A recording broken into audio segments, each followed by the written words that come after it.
तो फिर यजीद की बैयत कर ले। साहिबान ईमान, वो जुमला कि जो मुसीबत के वक्त हमारी जबानों पर आता है, इन्ना लिल्लाहि व इन्ना इलैहि राजिऊन, हमारी जबानों पर उस वक्त आता है कि जब हम पर मुसीबत आती है। इमाम हुसैन अलैहिस्सलातु वस्सलाम ने जब मरवान का ये जुमला सुना कि यजीद की बैयत कर लें, तो इमाम हुसैन फरमाते हैं इन्ना लिल्लाहि व इन्ना इलैहि राजिऊन, मैं उस यजीद की बैयत कर लूं कि जो फासिक है, जो फाजिर है, जो शराबखोर है, जो कातिल नफ्सिल मुहतरमा है। मैं उस इस्लाम पर सलाम है कि जिस इस्लाम में यजीद जैसा फासिक और फाजिर खलीफा बन जाए। उस इस्लाम पर सलाम है कि जिस इस्लाम के अंदर यजीद जैसा शारिबुल खाम कातिबुल नफ्सुल मुहतरमा, वो यजीद कि जो बंदरों को इमामे पहना कर उलमा की तौहीन करता था, वो यजीद जो नमाज नहीं पढ़ता था, जो तारिको सलात था, वो यजीद जो खुले आम फिस्क फजूर करता था, वो यजीद जो अपनी महरम औरतों के साथ जना करता था, उसको दुनिया ने रसूल का खलीफा बना दिया। और तू कहता है मैं उसकी बैयत कर लूं, मैं उस यजीद की बैयत कर लूं।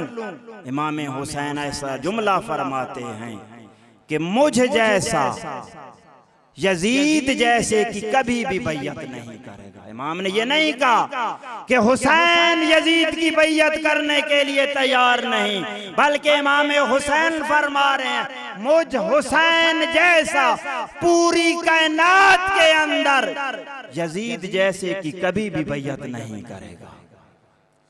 साहिबान ईमान, इमाम हुसैन ने यजीद की बैयत का इनकार करके हमारी हिदायत की, हमें निजात दिलाने के लिए उस बैयत से इनकार किया।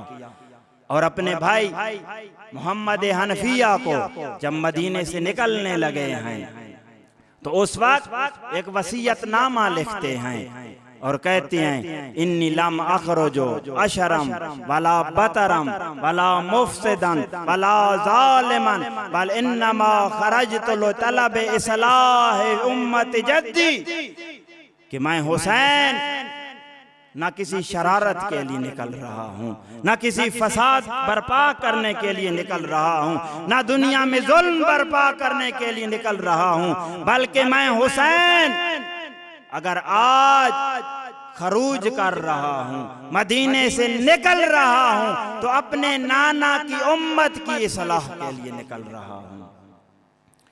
अगर आपने मेरे पहले जुमलों पर तवज्जो दी होती तो आप सवाल करते कि इमाम हुसैन ने मरवान को तो ये जवाब दिया था कि मैं यजीद की बैयत करने के लिए तैयार नहीं हूँ, क्योंकि वो शारिबुल खम्र है, कातिल नफ्सिल मुहतरमा है, वो जानी है, वो तारिकुस सलात है, तो मैं यजीद की इस्लाह करने के लिए निकला हूँ। हक तो ये बनता था ना इमाम हुसैन का कि मैं यजीद की इस्लाह के लिए निकल रहा हूँ, लेकिन इमाम हुसैन फरमा रहे मैं उम्मत की इस्लाह के लिए निकल। क्यों? क्या जरूरत पड़ी थी उम्मत की इस्लाह की? साहिबान ईमान, वो उम्मत कि जिस उम्मत ने रिसालत माप की रहलत के ठीक 50 साल बाद यजीद जैसे इंसान को रसूल का खलीफा बनाकर मिंबर पर बिठा दिया, वो उम्मत गुमराह हो चुकी थी ना। यजीद खुद ब खुद तो खलीफा न बन गया, क्या जुर्रत थी उसकी खलीफा बन जाता अगर ये उम्मत रसूल उसका साथ न देती, उसके हाथ पर बैयत न करती। इसलिए मौला हुसैन फरमा रहे हैं कि मैं हुसैन अपने नाना की उम्मत की इस्लाह के लिए निकल रहा हूँ, अपने नाना की उम्मत की हिदायत के लिए निकल रहा हूँ, अपने नाना की उम्मत की निजात के लिए निकल रहा हूँ। मुझे कोई फर्क नहीं है यजीद क्या कर रहा है या नहीं कर रहा। मुझ हुसैन को दुख है तो इस बात का दुख है कि मेरे नाने की उम्मत यजीद जैसे खलीफा के हाथ पर बैयत करने के लिए तैयार हो गई। ये किस तरह हो गया? ज्यादा अरसा नहीं गुजरा था, ज्यादा अरसा नहीं गुजरा था, फकत 50 साल का अरसा गुजरा रहलत रसूल से 61 हिजरी को, कि वो उम्मत जो अपने आप को हर वक्त रिसालत माब के फरमान पर जान भी कुर्बान करने के लिए तैयार खड़ी हुई थी, वो उम्मत जो उम्मत अपने रसूल के हुक्म पर काफिरों से लड़ने के लिए तैयार रहते थे, वो उम्मत अपनी जान निछावर करने के लिए तैयार रहते थी, वो उम्मत के जो छोटे से छोटे गुनाह को तर करने के लिए अपने रसूल की इत्तबा करने के लिए तैयार थी।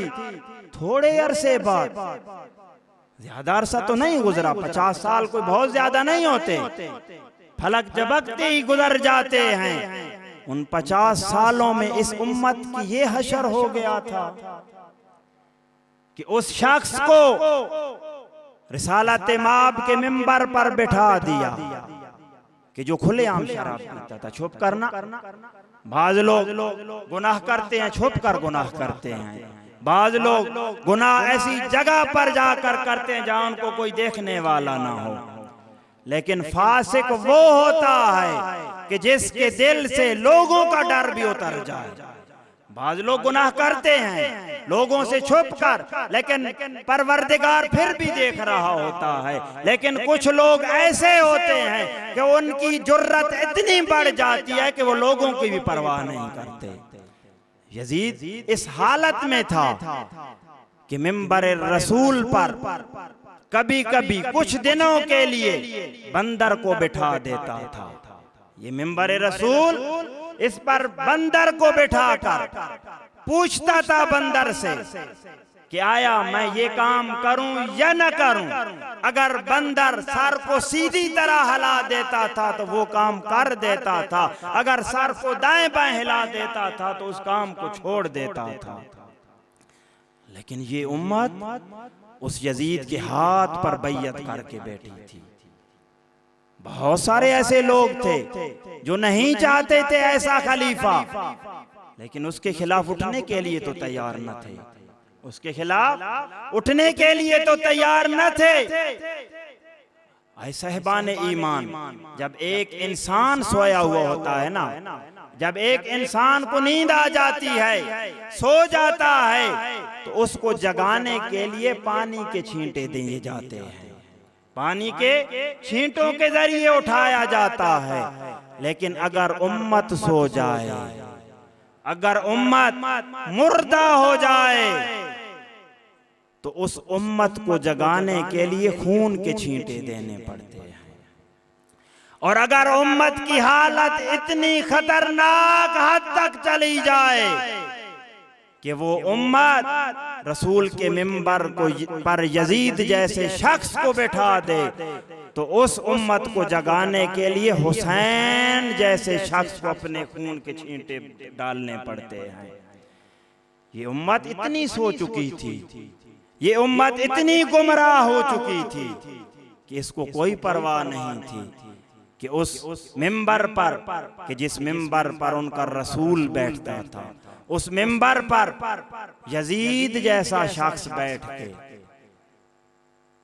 आप तारीख सुनते रहते हैं कि जब काफिला को यजीद की दरबार में ले जाया गया तो इमाम हुसैन के सर को अपने तख्त के नीचे वाली सीढ़ी पर रखा हुआ था एक तश्त के अंदर, और ये शख्स बदबख्त तरीन इंसान शराब पीता था, और जो शराब गिलास के अंदर बच जाती थी वो इमाम हुसैन अलैहिस्सलातु वस्सलाम के सर पर डाल देता था और कहता था, ऐ हुसैन, तेरे नाना ने हमारे साथ इसलिए जंगे की थी कि ताकि हम इस इस्लाम पर अमल करें।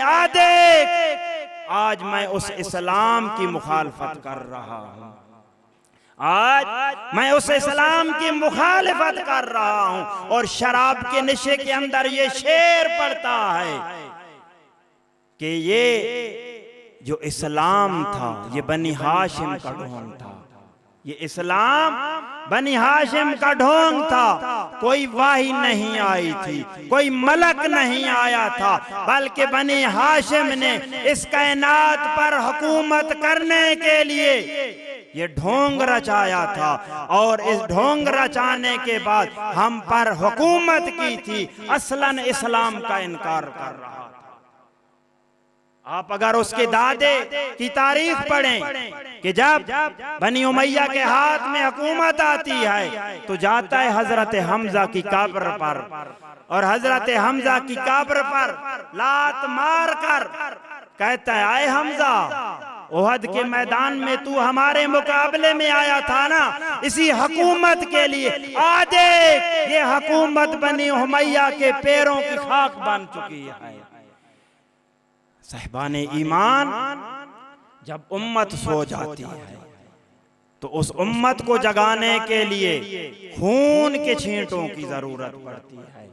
इमाम हुसैन अलैहिस्सलातु वस्सलाम जब मक्का में मौजूद थे तो इस उम्मत ने इमाम हुसैन को कूफा में बुलाने के लिए बहुत सारे खत लिखे थे कि आए हुसैन, हम तेरी बैयत करने के लिए तैयार हो गए हैं, तेरी इत्तबा करने के लिए तैयार हो गए हैं, इस खलीफा के खिलाफ कयाम करने के लिए तैयार हो गए हैं, आप कूफा चले आए। इमाम हुसैन अलैहिस्सलातु वस्सलाम ने अपना सफीर बनाकर अपने भाई मुस्लिम को उनकी तरफ भेजा। जब इब्तदा हुई तो तारीख ने लिखा कि 18,000 शख्स हजरत मुस्लिम के हाथ पर बैयत करने। मेरा वक्त तमाम हो चुका, लेकिन एक वक्त ऐसा आता है कि हजरत मुस्लिम नमाज मगरिब पढ़कर फारिग होते हैं। मैंने छोड़ दिया सारा मजमून। नमाज मगरिब पढ़कर जब पीछे की तरफ देखते हैं तो चंद अफराद बचे हुए होते हैं। वो कूफा कि जिस कूफे में 18,000 लोगों ने बैयत की थी हजरत मुस्लिम के हाथ पर, लेकिन आज मुस्लिम अकेला रह गया। आज मुस्लिम को पनाह देने वाला कूफे के अंदर कोई नहीं बचा था। हजरत मुस्लिम मस्जिद से निकलते हैं, जब गलियों के अंदर घूम रहे होते हैं, कहाँ जाए मुस्लिम, किसके घर में पनाह ले मुस्लिम। वो जो 4-5 अफराद बचे हुए थे वो भी पीछे से छुप कर चले जाते हैं। अब मुस्लिम पीछे देखते हैं तो कोई नहीं बचा। कूफा की गलियों के अंदर एक मुस्लिम है और सब लोग मुखालिफ हैं। कूफा की गलियों में घूम रहे हैं, कोई पनाह देने वाला नहीं है, कोई खाना देने वाला नहीं है, कोई पानी देने वाला नहीं है। एक दरवाजे पर आकर बैठ जाते हैं हजरत मुस्लिम। उस दरवाजे के अंदर से एक मोमिना निकलती है और पूछती है कि आए मुसाफिर, तू मेरे दरवाजे पर क्यों बैठा हुआ है? तू नहीं जानता कि कूफे के हालात बदल चुके हैं। इब्ने ज़ियाद कूफा के अंदर आ चुका है, यहाँ पर कर्फ्यू की हालत है। हजरत मुस्लिम उसको जवाब नहीं देते, वो अंदर चली जाती है। उसका बेटा घर से बाहर होता है, वो फिर देखने के लिए दोबारा दरवाजे पर आती है तो क्या देखती है कि जनाब मुस्लिम अभी तक उस दरवाजे पर बैठे हैं। तो पूछती है, बंदा खुदा, मैंने तुझे कहा नहीं था मेरे दरवाजे से उठ जा।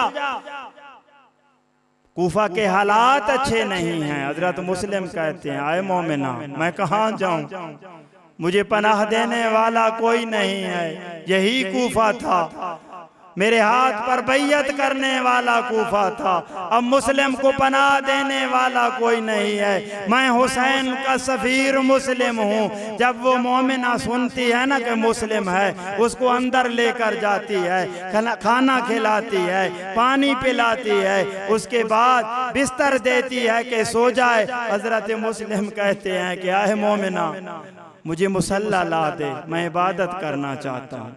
हजरत मुस्लिम सारी रात वहां पर इबादत करते हैं। सुबह का वक्त होता है, उसका बेटा हजरत मुस्लिम को तलाश करते करते अपने घर में वापस आता है।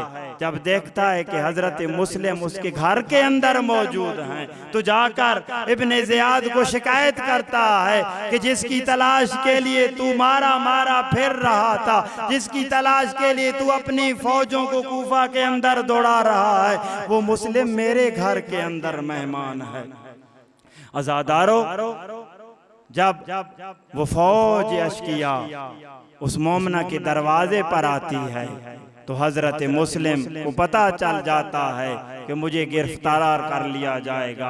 उस घर से बाहर आते हैं, वो मोमिना कहती है कि आप बाहर न निकलें, तो हजरत मुस्लिम कहते हैं कि मुझ मुस्लिम को गवारा नहीं कि तेरे घर के अंदर कौम अश्किया दाखिल हो, अश्किया की फौज दाखिल हो। मैं कहूँगा ऐ मुस्लिम, तू इस मोमिना के घर में तो उस फौज को बर्दाश्त नहीं कर रहा। मैं कुर्बान जो हजरत सज्जाद के जिगर पर कि शाम गरीबा में वो फौज अश्किया की फौज हजरत सज्जाद के खैमों में दाखिल हो जाती है। हजरुकुम अल्लाह। अज़ादारो, हजरत मुस्लिम बहराते, मैं मजमून को ख़त्म कर रहा हूँ। जंग करते हैं, गिरफ्तार कर लिया जाता है, ले आते हैं दारुल अमारा के अंदर। वहाँ पर सलाम करता है इब्ने ज़ियाद, लेकिन हजरत मुस्लिम जवाब नहीं देते। वो कहता है मुस्लिम, अपने अमीर को जवाब नहीं दोगे? तो हजरत मुस्लिम कहते हैं मेरा अमीर फ़कत हुसैन है, मैं तुझ जैसे शख्स को किस तरह सलाम का जवाब दूं, तुझे कैसे अपना अमीर मान लूं। हजरत मुस्लिम को दारुल अमारा की छत पर ले जाया जाता है। वहां पर उस मलऊन को कहा जाता है कि हजरत मुस्लिम का सर काट कर ले जाया जाए। हजरत मुस्लिम अपने सर को झुकाते हैं। वो शख्स, वो मलऊन तलवार चलाना शुरू करता है, तो क्या वहां पर हजरत इमाम हुसैन एक जगह पर कयाम कर रहे होते हैं। वहां पर इन्ना लिल्लाहि व इन्ना इलैहि राजिऊन की सदा देते हैं। तो हजरत अब्बास कहते हैं आए भैया क्या हुआ कि ये कलमा इस्तरजा आपकी जबान पर आ गया? तो इमाम हुसैन कहते हैं कि आ देख मेरी उंगलियों के दरमियान मेरा भाई मुस्लिम, कूफे वालों ने मेरे भाई को धोखा दे दिया, उसको शहीद किया जा रहा है। तो हजरत अब्बास कहते हैं आए भैया मुझे इमामत के उसके साथ मुझे कूफा पहुंचाओ, मैं अपने भाई की खिदमत करना मदद करना चाहता हूँ। इमाम हुसैन कहते हैं तू वहां पर न जा। अज़ादारो, हजरत अब्बास कहते हैं फकत इतनी इजाजत दे दें कि मैं उस दारुल अमारा के नीचे जाता हूँ, अपनी झोली फैलाता हूँ ताकि मेरे भैया का सर जमीन पर ना आए। तो इमाम हुसैन कहते हैं जा दारुल अमारा के नीचे देख, एक बुरके वाली बीबी हैं, अपना दामन फैला कर कह रही हैं आए मेरे बेटे तेरी माँ तुझे लेने के लिए आई है। इन्ना लिल्लाहि व इन्ना इलैहि राजिऊन। व सयअलमुल लज़ीना ज़लमू अय्युल मुनक़लिबिन।